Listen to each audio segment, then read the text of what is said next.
Good afternoon. Welcome to our empowerment session.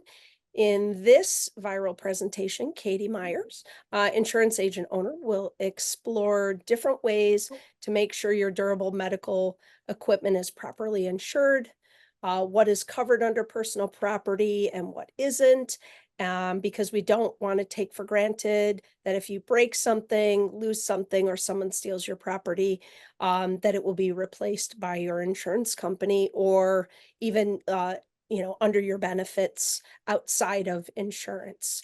The reason that we brought this up today is based on my own personal experience, having my insurance license.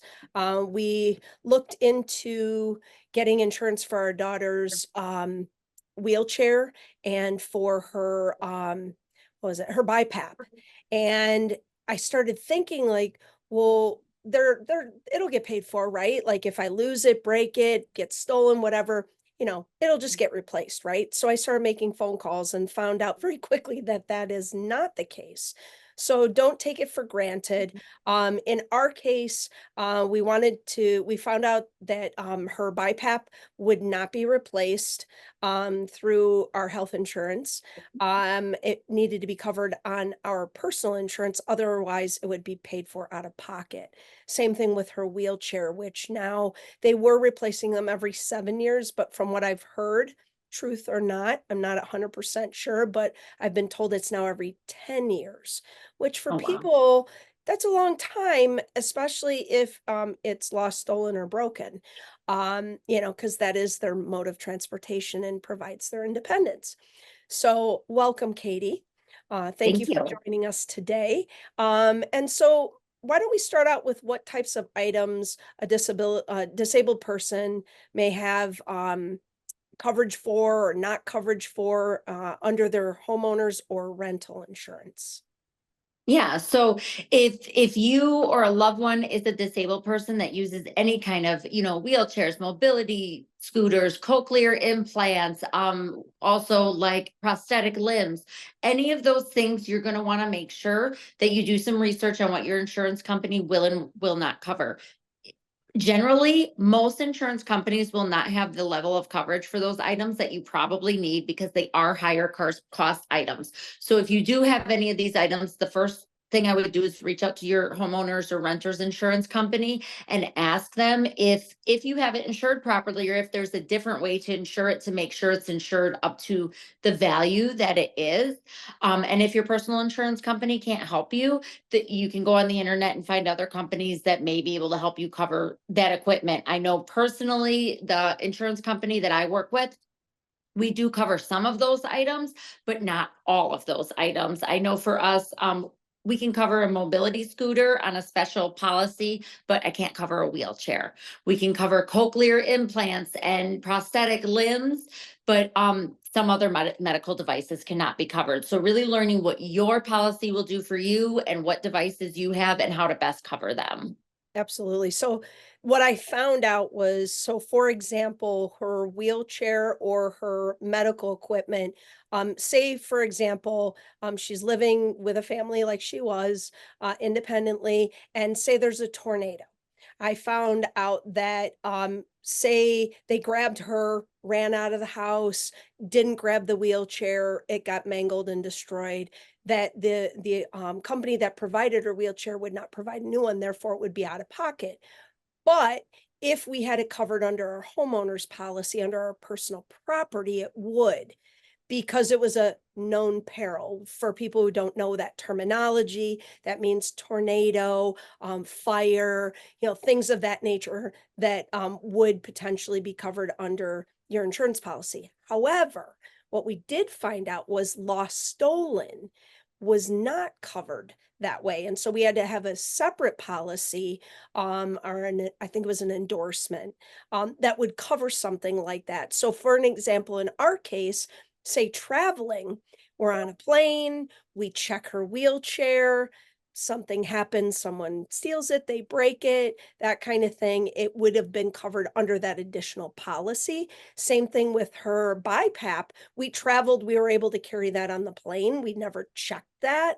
And in a case like that, what we would do is, again, separate policy would be lost stolen. So we personally decided that the wheelchair, chances are pretty slim that something like that would happen. However, with the BiPAP, we actually had a real situation where we did leave it on the plane. Oh, Um, wow.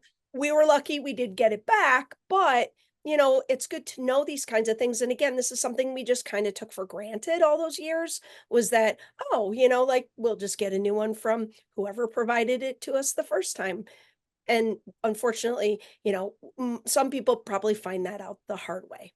Oh, So yeah. those are some things that I think are super important. So how do you determine if you need to insure your child's durable medical equipment? I would first check with wherever you're getting the equipment, whether that's through a program at the county, the hospital, a physician. Find out where you're getting the equipment and ask them if there's any coverage, because if it's equipment that's loaned or covered some other way or through a program you're working with, definitely you want to know that. Find out if it's covered from wherever you got it. If it is not, then I would go to your personal insurance agent, talk to them about your policies, talk to them about what you have going on. And this is another reason why it's so important to have a reputable local insurance agent. You do not want to leave this stuff to a call center where there's not a face and a name and you can't have a real conversation about what's going on with your family. So when you talk to your local insurance agent, they should be able to tell you how they can cover it, if they can cover it. Everything's going to vary company to company. And if they can't help you, perhaps they can help you find somebody who can, or you can start doing your own research on companies that could cover that particular item. Absolutely. Another thing that's important I think, for people to know based on my experience is when I called the companies that provided us the wheelchair or the medical equipment, they were able to give me some kind of invoice to show me what replacement value would be. And I Okay. had to provide that to the insurance company that I was with at the time in order for them to then be able to assure us that we would get the value of a replacement. So I Yeah. think that that's important as well. Um, so what else? Let's see, other property insurance that people might want to be aware of as a parent of a disabled child. I would say make sure you're very aware of what the liability is on your homeowners or your renter's insurance policy and making sure you have enough liability coverage for your situation. But just because with having a child with a disability, any child really, I mean, every parent should be making sure they have liability that makes sense. But especially if you have a child that could cause property damage at some point, in relation to their disability or behaviors, or even something really innocuous. It could be an accident, could be somebody in a wheelchair runs over something and causes a fire or something like that. You just want to make sure that you're really aware of what coverage you have and what it can do for you if your child or loved one that is disabled were to cause some kind of a issue that will come back on you liability wise. Just be aware of it. Right, absolutely, because not everybody still lives at home. And that's something else too, is that there's homeowners insurance when they live at home, but what happens when they go and live independently, maybe in a group home or in an apartment of their own, or with a family or something that provides a caregiver? Like, what do you recommend in a case like that?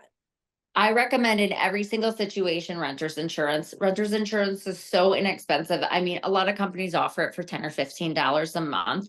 Super inexpensive, but that's not only going to cover the person's personal property, but another really important thing, and especially in the disability community, is the loss of use coverage that is on your homeowners and your renter's insurance. So what that coverage does is if there was a fire, a tornado, something like that, and your home needed to be repaired or rebuilt, the loss of use will pay for temporary accommodations, in a short-term rental or a hotel, things like that. And you want to make sure you have really good loss of use coverage too, especially if the person that you're caring for is in a wheelchair or something else like that. You can't just walk into any old hotel to accommodate somebody with a disability. So you want to make sure you have really good loss of use coverage. So if you do have to pay extra for an accessible place to stay, that you have enough coverage to do that. That makes sense. A lot of people, I think, too, don't understand the liability side of things. So, say, for example, I am disabled and I am living in an apartment and I do start a fire, and people um, are forced to go live somewhere else. So, I'm liable for that? Yes, you could be liable for that. So, yeah, you leave a candle out. I mean, it could be something so like not something nefarious or awful. Like you could leave a candle out and burn it down, and you could be found liable and have to pay for everyone else's, damages. So it's a good idea to make sure no matter where the disabled person in your life is living, that they have the right coverages if something were to happen. Absolutely. Okay. So I think that we've covered everything. Is there anything that you feel like I missed at this point? No, just make sure that you understand. And I think I want to circle back to what you said about that you got documentation from the wheelchair company. Document everything, share frequently with your insurance agent, ask them if they're documenting it. Just make sure that you give them as much information as possible so that your stuff is covered properly because it's really not something you want to learn the hard way. Absolutely. Well, thank you very much for your time today. And we look forward to working with you again in our next session. Thank you. Take care.